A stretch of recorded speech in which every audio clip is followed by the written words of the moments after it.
세상에서 가장 이해하기 어렵고 동시에 가장 매력적인 나라가 어디냐고 묻는다면 전 단 1초의 망설임도 없이 말할 겁니다. 바로 대한민국이라고요. 개인주의가 강하다고요? 하지만 위기가 닥치면 기적같이 하나로 뭉쳐서 세계를 깜짝 놀라게 하는 나라. 성격이 급하다고요? 그 성급함이 세계에서 가장 빠른 인터넷과 배달 문화를 탄생시킨 나라. 너무 예민하고 까다롭다고요? 그래서 전 세계 글로벌 기업들이 한국의 소비자 앞에 긴장하는 겁니다. IMF 위기 당시 자발적으로 금반지를 빼서 나라를 구한 국민들이죠. 전 세계가 감탄하는 놀라운 문자, 한글을 만들었고 높은 교육열로 문맹률 제로에 도전하는 나라. 이 모든 모순 속에서 끊임없이 변화하고 혁신하고 예측 불가능한 매력으로 세계를 매혹시키는 나라. 이제부터 30년간 한국을 관찰한 외신 기자의 시선으로 여러분이 미처 몰랐던 가장 독특하고 특별한 나라.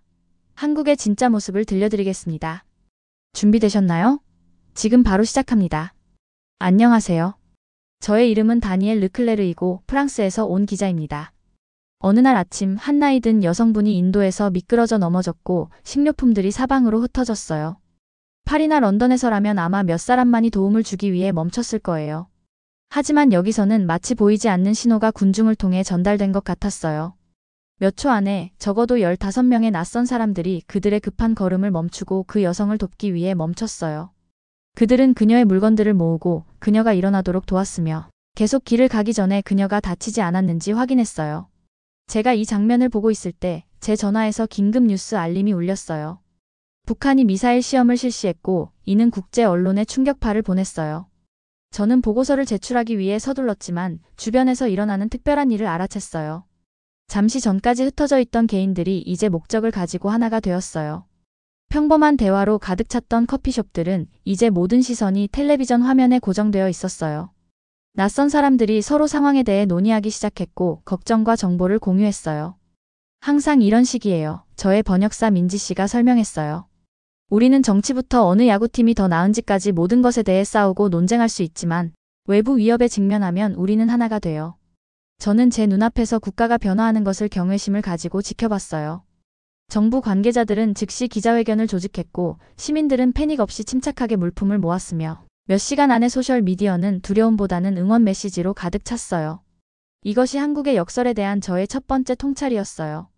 한순간에는 분열된 것처럼 보이다가도 다음 순간에는 깨지지 않게 단결된 사회였어요. 그날 밤 제가 목격한 것들을 이해하려고 호텔 방에 앉아 있었을 때 저는 발코니로 나가서 서울의 반짝이는 스카이라인을 바라봤어요. 한강은 불과 몇십 년 전에는 존재하지 않았던 수많은 마천루의 불빛을 반사하고 있었어요. 이곳은 전쟁의 잿더미에서 일어나 지구상에서 가장 기술적으로 발달한 곳 중 하나가 된 도시였어요.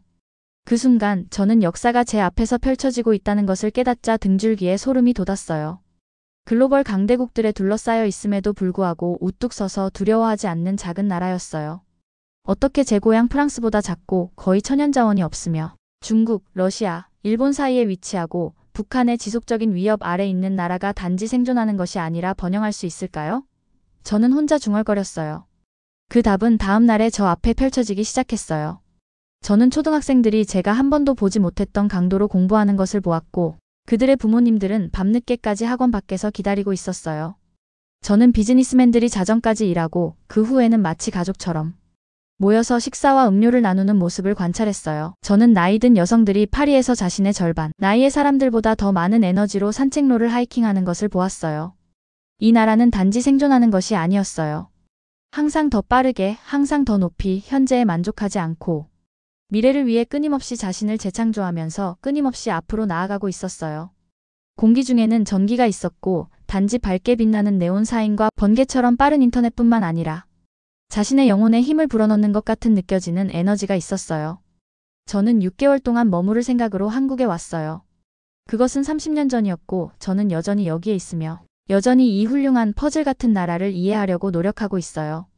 가장 발전된 기술이 고대 전통을 만나고 낯선 사람들이 극도로 개인적이면서도 놀랍게도 공동체적일 수 있는 모순의 땅에서 저는 전혀 예상하지 못했던 것을 발견했어요. 단지 한국뿐만 아니라 가장 회복력 있고 적응력 있고 비범한 인류 자체를 반영하는 거울이었어요. 한국에 대한 저의 첫 충격적인 소개 이후 저는 처음에는 혼란처럼 보였던 것에서 패턴을 보기 시작했어요. 저는 경제 이야기를 다루도록 배정받았는데 이것은 저를 많은 사람들이 한강의 기적이라고 부르는 것, 즉 한국이 세계에서 가장 가난한 나라 중 하나에서 경제 강국으로 변모한 놀라운 변화와 직접 마주하게 했어요. 저는 1950년대 서울의 흑백 사진을 보여주신 한 나이 드신 신사분을 인터뷰했던 것을 기억해요. 그 이미지는 폭격으로 폐허가 된 도시, 잔해로 변한 건물들, 그리고 흙길에서 놀고 있는 아이들을 보여줬어요. 그런 다음 그는 창문 밖으로 우리 아래에 있는 빛나는 대도시를 가리켰어요. 이 모든 것을 그는 눈물을 머금고 말했어요. 우리는 한 세대 만에 건설했어요. 처음에 저는 그것이 가능하다고 믿지 않았어요. 천연자원이 없고 전쟁으로 황폐화된 나라가 어떻게 그렇게 빨리 그런 부를 창출할 수 있었을까요? 그 답은 제가 한국 사람들의 시간과의 관계를 관찰하면서 점차적으로 저에게 다가왔어요. 프랑스에서 우리는 긴 점심 식사와 5주 휴가를 즐겨요. 한국에서 저는 완전히 다른 것을 목격했어요. 거의 집착에 가까운 긴박함이었어요. 사람들은 제가 가본 어느 곳보다 더 빨리 걷고, 더 빨리 먹고, 더 빨리 결정을 내렸어요. 이것이 외국인들이 종종 참을성 없음이나 무례함으로 오해하는 유명한 빨리빨리 문화였어요. 하지만 그것은 전혀 무례함이 아니었어요. 그것은 생존이었어요. 우리는 서두를 수밖에 없었어요. 제가 인터뷰한 전직 정부 관계자가 설명했어요. 다른 나라들이 발전하는데 수세기가 걸린 반면 우리는 그 시간을 수십 년으로 압축해야 했어요. 매 순간이 중요했어요. 이 긴박함은 교육에도 확장되었어요. 저는 아이들이 새벽부터 저녁 늦게까지 공부하고 그 다음에는 자정까지 사설학원에 다니는 학교들을 방문했어요. 부모님들은 과외, 영어 수업, 음악 수업에 엄청난 금액을 지출했어요. 프랑스인인 저의 눈에는 그것이 과도하고 잠재적으로 해로운 것처럼 보였어요. 하지만 세월이 흐르면서 저는 이해하기 시작했어요. 천연자원이 거의 없는 한국의 가장 큰 자산은 사람들이었어요. 그들의 지식, 기술, 그리고 창의성이요. 교육에 대한 강한 집중은 단지 문화적인 것이 아니었어요. 그것은 전략적이었어요. 그리고 그 결과는 부인할 수 없었어요. 거의 모든 한국 아이들이 읽기를 배웠고 나라의 과학과 수학 점수는 세계에서 가장 높은 수준이었으며 한국 학생들은 전 세계의 명문 대학들을 채웠어요. 이 교육열의 영향은 제가 삼성 본사를 방문했을 때 분명해졌어요. 그곳에서 엔지니어들은 결국 일본과 미국 경쟁자들까지도 앞지르게 될 기술을 만들기 위해 하루 종일 일했어요. 저는 그들이 나머지 세계가 몇 년 동안 보지 못할 기능을 가진 스마트폰을 테스트하는 것을 지켜봤어요. 우리 고객들은 완벽하지 않으면 받아들이지 않을 거예요. 한 제품 관리자가 저에게 말했어요.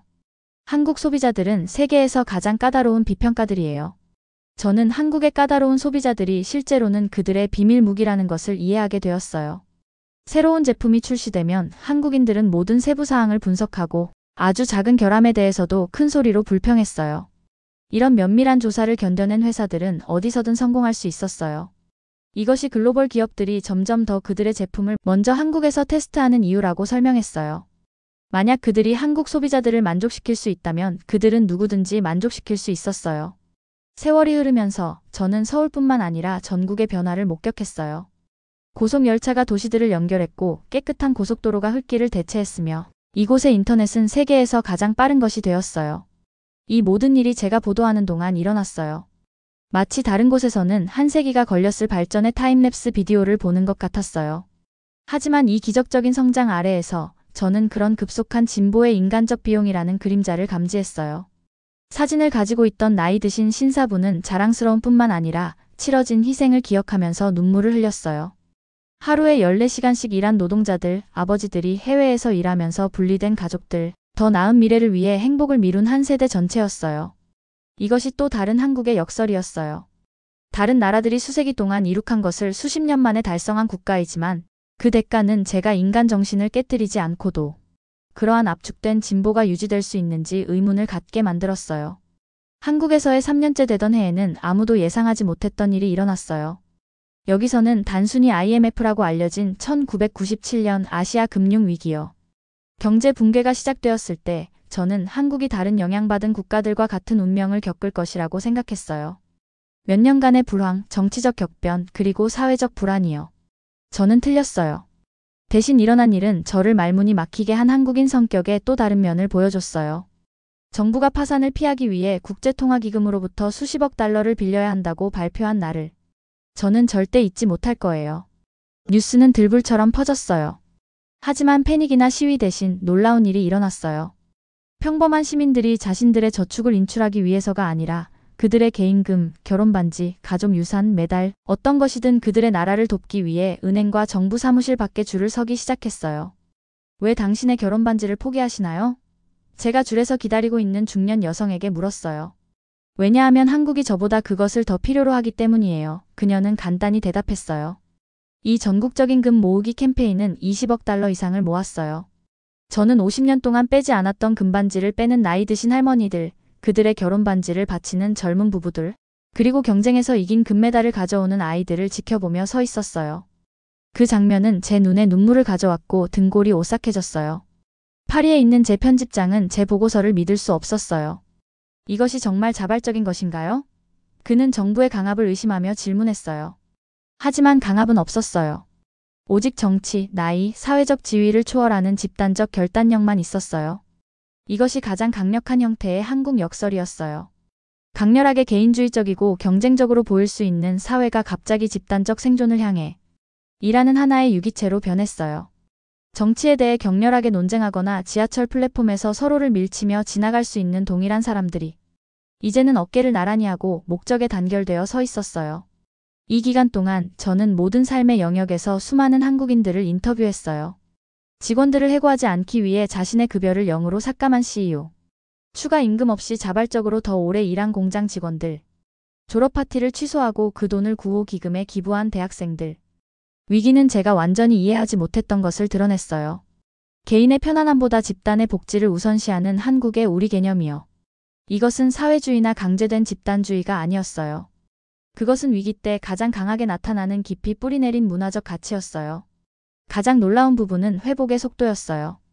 경제학자들이 10년 동안의 불황을 예측한 반면 한국은 단 몇 년 만에 회복했어요. 기업들은 구조조정을 했고 정부는 개혁을 실행했으며 시민들은 다른 곳에서 볼 수 있는 사회적 불안 없이 허리띠를 졸라맸어요. 2001년까지 한국은 다시 성장하고 있었고 이전보다 더 빠르게 현대화되고 있었으며 인터넷 속도와 기술 채택률은 곧 서구 세계의 대부분을 앞지르게 되었어요. 나라를 파괴했어야 할 위기가 대신 그것을 더 강하게, 더 회복력 있게, 그리고 더 결단력 있게 만든 것 같았어요. 저는 제 저널리즘 경력 전반에 걸쳐 국가들이 흥하고 망하는 것을 보았지만 경제적 재앙으로부터 그런 극적인 회복을 목격한 적은 없었어요. 그 경험은 무엇이 국가를 강하게 만드는지에 대한 제 이해를 바꿨어요. 그것은 군사력이나 천연자원이 아니었어요. 그것은 시민들 사이에 보이지 않는 유대감, 존재적 위협에 직면했을 때 차이점을 제쳐두고 단결하는 이 능력이었어요. 한국이 위기에서 벗어났을 때 저는 더 이상 단지 외국에 대한 보도를 하고 있는 것이 아니라는 것을 깨달았어요. 저는 그 여정에 감정적으로 투자하게 되었고 그 승리를 축하하고 그 고통을 느꼈어요. 금 기부 캠페인은 저에게 너무 깊은 영향을 미쳐서 제가 목격한 것을 상기시키기 위해 한반도 모양의 작은 금핀을 구매했어요. 아마도 제가 본 가장 특별한 국가 단결의 표현이었을 거예요. 새천년이 시작되면서 저는 한국의 다음 장을 정의할 현상에 대해 보도하게 됐어요. 세계에서 가장 연결된 사회로의 변화였어요. 세계에서 가장 빠른 인터넷 속도로 시작된 것이 곧 한국 생활의 모든 측면을 재구성한 디지털 혁명으로 발전했어요. 저는 모든 가정을 고속 인터넷에 연결하려는 야심찬 계획에 대해 정부 관계자와 인터뷰했던 것을 기억해요. 다른 나라들은 인터넷 접속을 사치품으로 봐요. 그가 설명했어요. 우리는 그것을 물이나 전기처럼 필수 인프라로 봐요. 당시에는 이 비전이 터무니없어 보였어요. 특히 금융위기에서 아직 회복 중인 나라에서 나온 것이라서요. 하지만 몇 년 안에 한국은 불가능해 보였던 것을 달성했어요. 그들은 거의 모든 가정을 초고속 인터넷에 연결했을 뿐만 아니라 도시 전체를 커버하는 공공 와이파이 네트워크도 구축했어요. 그 영향은 즉각적이고 심오했어요. 유럽에 있는 제 동료들이 여전히 전화 접속으로 고군분투할 때 저는 서울의 제 아파트에서 완벽한 선명도로 파리와 화상회의를 하고 있었어요.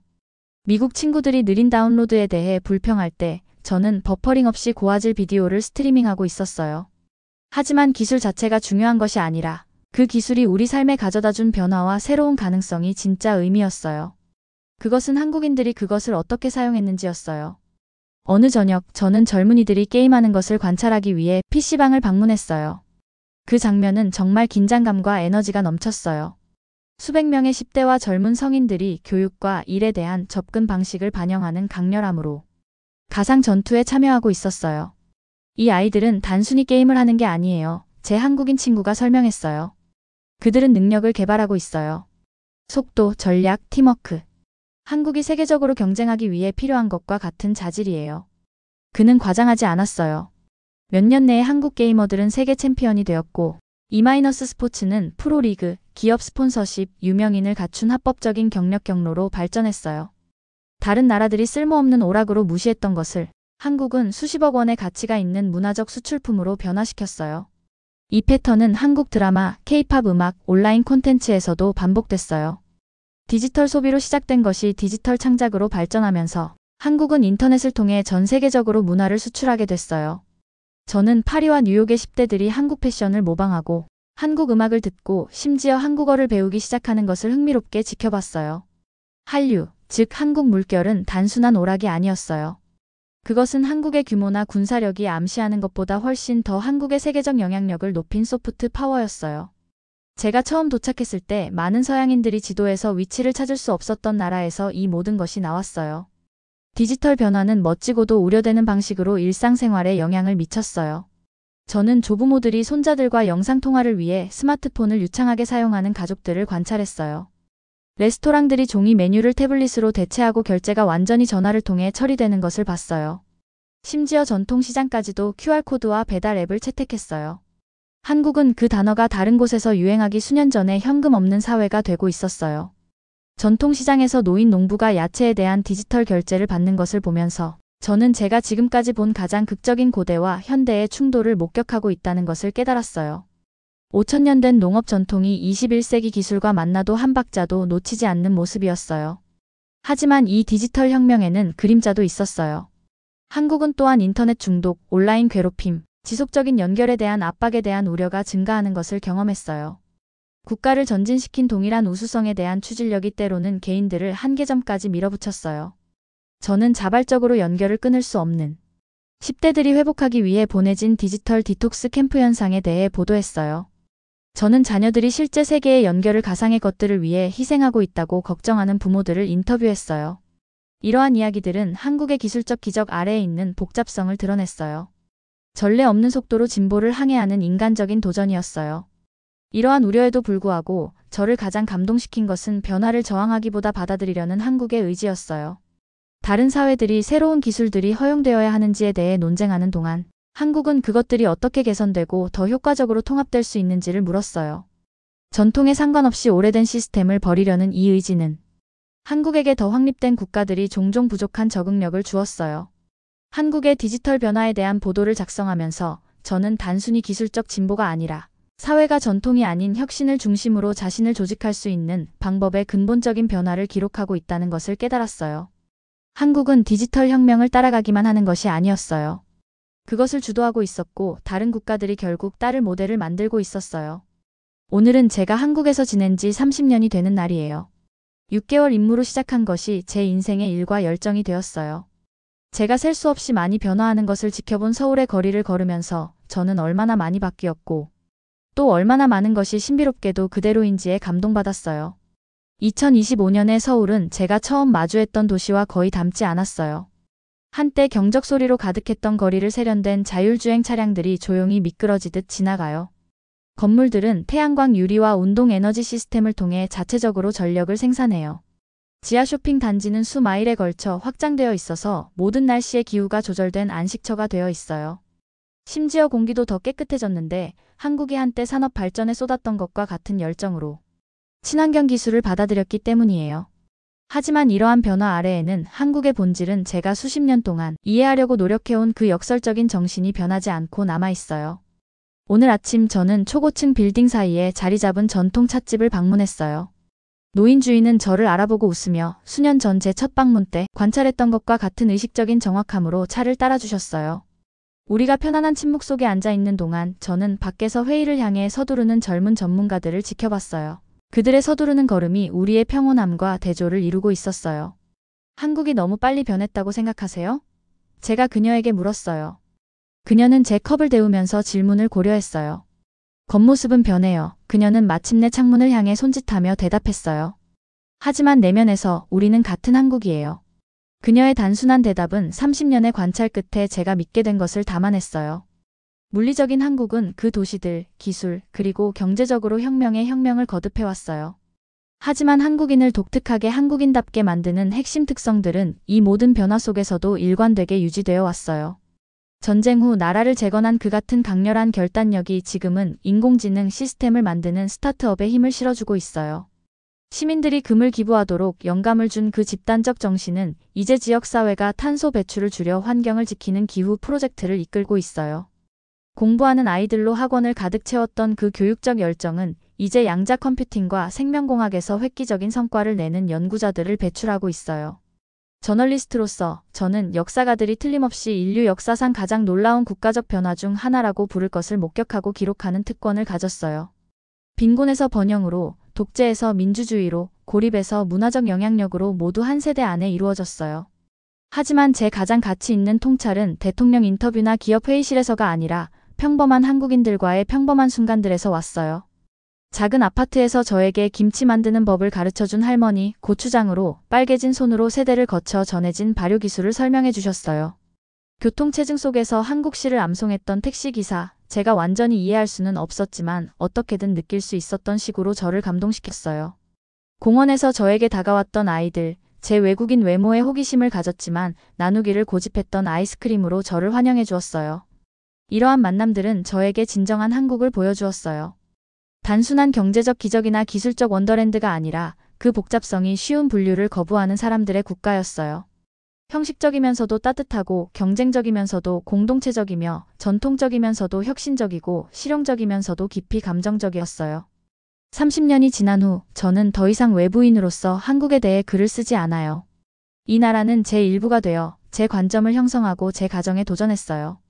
저는 진정한 이해가 통계나 정치적 동향을 분석하는 것이 아니라 한 장소의 일상적인 리듬에 자신을 담그고 그 음식을 먹고 그 언어를 말하고 그 슬픔과 기쁨을 함께 나누는 것에서 온다는 것을 배웠어요. 제 경력이 끝에 가까워지면서 젊은 저널리스트들은 종종 제가 여기서의 시간에서 무엇을 배웠는지 물어봐요. 제 대답은 항상 같아요. 한국은 저에게 국가의 가장 큰 힘이 군사력이나 경제 통계가 아니라 국민들의 공유된 목적과 정체성에 있다는 것을 가르쳐 주었어요. 그것은 저에게 적응이 전통의 배신이 아니라 자연스러운 확장이라는 것을 보여주었어요. 그것은 때로는 미래로 가는 가장 빠른 길이 과거의 교훈을 기억하는 것을 필요로 한다는 것을 드러냈어요. 가장 중요하게 한국은 저에게 제가 왜 저널리스트가 되었는지를 상기시켜 주었어요. 단순히 사건을 기록하는 것이 아니라 문화적 분열을 넘어 이해를 추구하고 가장 영감을 주는 인간의 잠재력을 목격하며 그렇지 않으면 전해지지 않을 이야기들을 전하는 것이었어요. 오늘 밤 제 아파트에서 한강을 내다보면서 저는 제가 목격하고 공유할 수 있었던 이야기에 대해 깊은 감사함을 느껴요. 점점 더 차이에 의해 나뉘어지는 세상에서 한국의 역설적인 본성은 중요한 교훈을 제공해요. 모순이 아름답고 지속적인 무언가를 만들기 위해 반드시 해결될 필요는 없다는 것이에요. 때로는 정확히 상반된 힘 사이의 긴장이 비범한 성취를 위한 에너지를 생성해요. 제가 30년 전에 마주친 한국은 더 이상 존재하지 않지만 오늘날의 한국에서 그 어느 때보다 더 현존해요. 그리고 비록 제가 다음 30년이 가져올 변화를 예측할 수는 없지만 저는 이 놀라운 국가가 계속해서 세계를 놀라게 하고 도전하고 영감을 줄 것이라고 확신해요. 그것이 저를 놀라게 하고 도전하고 영감을 준 것처럼요. 오늘의 사연은 여기까지입니다. 앞으로도 계속해서 놀라운 이야기로 찾아오겠습니다. 구독과 좋아요, 알림 설정 꼭 부탁드립니다. 다음 이야기도 많이 기대해주세요. 오늘도 시청해주셔서 감사합니다.